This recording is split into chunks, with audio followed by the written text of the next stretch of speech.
Saya Azimatul Lairasani, absen 6. Saya Faros, absen 13. Saya Gurun Pradita Selviananda, absen 15. Saya Muhammad Albanili Nugraha, absen 23. Saya Nasibah Dwi Jahani Fajar, absen 27.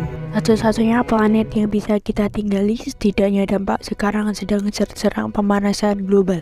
Sains mencatat bumi kita sedang mengalami kenaikan suhu yang bisa dibilang parah. Pemanasan global adalah suatu proses meningkatnya suhu rata-rata atmosfer, laut, dan daratan bumi.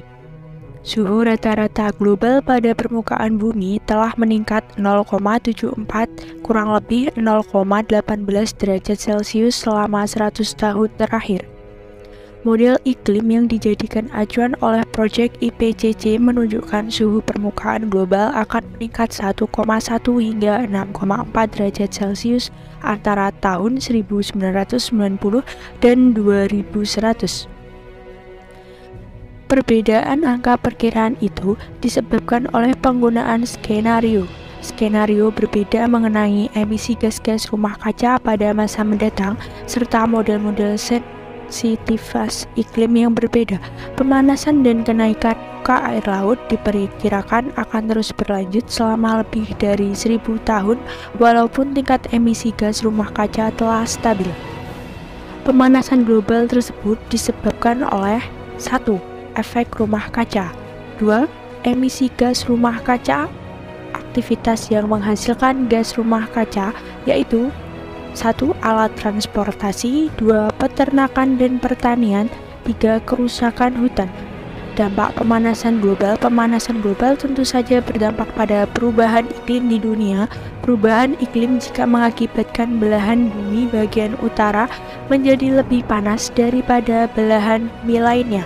Hal ini mengakibatkan munculnya gunung-gunung es dan naiknya permukaan air laut. Kenaikan permukaan air laut membawa dampak, misalnya meningkatkan intensitas banjir, perubahan arus laut, merusak ekosistem mangrove, hilangnya pulau-pulau kecil, terancamnya roda perekonomian masyarakat pesisir, dan sebagainya. Lebih lanjut, kerusakan mangrove akan berdampak pada timbulnya abrasi pantai akibat tidak adanya penahan gelombang dan rusaknya budaya akukultur. Pemanasan global juga dapat menyebabkan kebakaran hutan secara besar-besaran. Suhu ekstrim menyebabkan situs-situs berbakala terancam hancur. Mewabahnya sebagai penyakit seperti malaria dan demam berdarah. Lalu, bisakah kita menghentikan pemanasan global yang semakin parah ini? Sayangnya, pemanasan global itu nyaris tidak bisa dihentikan, tapi tentu saja kita masih bisa memperlambat pemanasan global ini.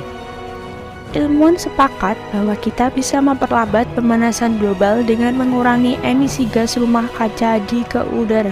Sebanyak 197 negara di dunia juga sudah sepakat dalam 10 tahun ke depan setidaknya kita sudah harus mengurangi emisi gas rumah kaca, yaitu kurang 45% di tahun 2030 dan 100% di tahun 2050. Untuk menjaga agar suhu naik sebanyak 2 derajat Celcius di tahun 2100, beberapa upaya yang dapat juga mengurangi dan mencegah dampak pemanasan global yaitu reboisasi hutan, menghemat energi, mencari sumber energi alternatif, mengolah sampah, dan manajemen lingkungan.